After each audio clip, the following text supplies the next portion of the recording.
What's interesting is the leaders that look like they've got it all figured out often haven't, and the most natural leaders are usually underestimated because they're not performing leadership, they're just doing it. For so long, I was adamant that I was not leadership material even while I was in leadership roles, even while I was being invited to lead projects and lead teams. And so whether you're in a leadership role questioning if you should be there, or maybe you're wondering if you should even bother going for that next promotion, or maybe you've been delaying even starting a business because you're questioning whether you can even lead yourself, let alone a company. Here are 5 signs you were born to lead, even if you don't feel like a leader, and I've added 2 bonus ones, and I think the last one is the most important. The first on this list is bringing people together by actually coordinating groups of people towards a common goal, rallying people towards a solution. You can't exactly lead unless you have people to lead, right? And this one often gets dismissed because people just end up in leadership roles, and so they assume that because they're in that position of authority that people are going to follow them. But it is actually a skill set to still actually coordinate and rally your team, let alone other teams. I know I've had situations where I've needed the expertise of other people's teams, but I've still needed to actually lead the various people and actually kind of, I guess, make up a team for particular projects as opposed to only leading my team. And so you become a lot more effective as a leader, and you actually get seen as a leader the better you are at coordinating people. And there's various skill sets that go into coordinating people in a great way, such as seeing their potential, seeing their strengths, being able to understand different time traits and prioritization and all these things. But ultimately, the end outcome is if you rally people, if you coordinate people together, if you bring people together, then you are a natural born leader. The next is called the hierarchy of ideas, or essentially turning a vision into an action and an action into a vision.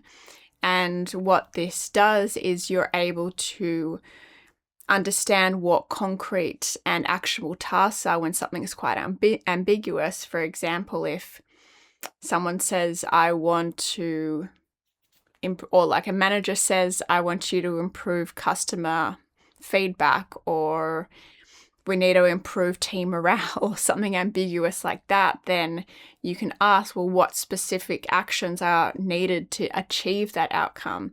And vice versa, if someone's wondering why they're even bothering doing this task that seems so menial or pointless or repetitive, then it's explaining the purpose of that task.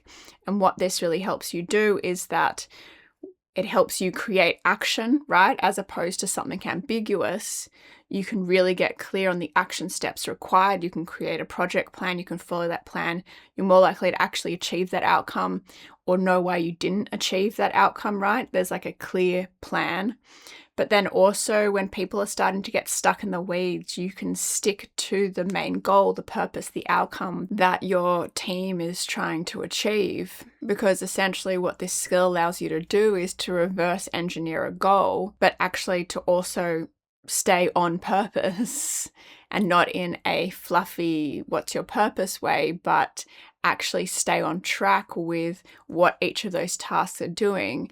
And so really being able to go between the two means you can actually also talk to people at different levels. You can talk to the visionary executives, but you can also talk to the frontline operators. The third sign you're a natural born leader is you take responsibility for outcomes, not just tasks. And so this is owning the life cycle of a project. It is owning the life cycle of a task. So even if you hand the task off and delegate the task to someone else, you still have a level of responsibility for it. Doesn't mean you're entirely accountable for it, right? Because there's also a skill with being able to hold someone else accountable while still being responsible for the outcome.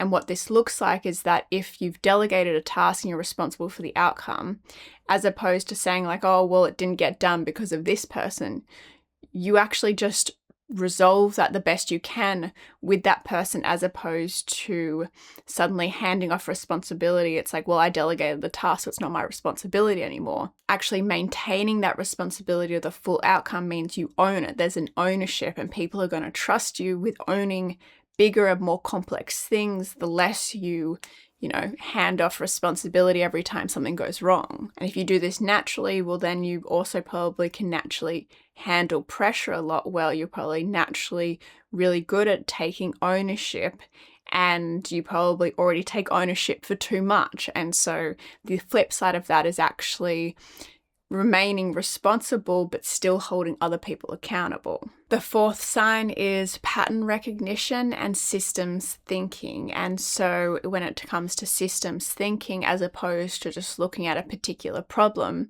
you see it, or even an opportunity, you see the whole system around it. You see it as a breakdown or a rebuild of the system, as opposed to just one particular problem. And really great leaders will redesign the system or create systems around certain goals or solutions. And pattern recognition is very similar to systems thinking, because you're having a look at the patterns in relation to the system. But pattern recognition goes beyond even the most immediate system. It is understanding maybe people's patterns or industry patterns or market patterns, or the patterns, consequence-based patterns. So this is always done, this is always the outcome. Okay, what's the pattern there? How is that part of a system? And so these are often layered together. Some people are slightly better at one or the other, but either way, if you're good at either of these, then you may even naturally find yourself leading projects and solutions, because you're already starting to see the bigger picture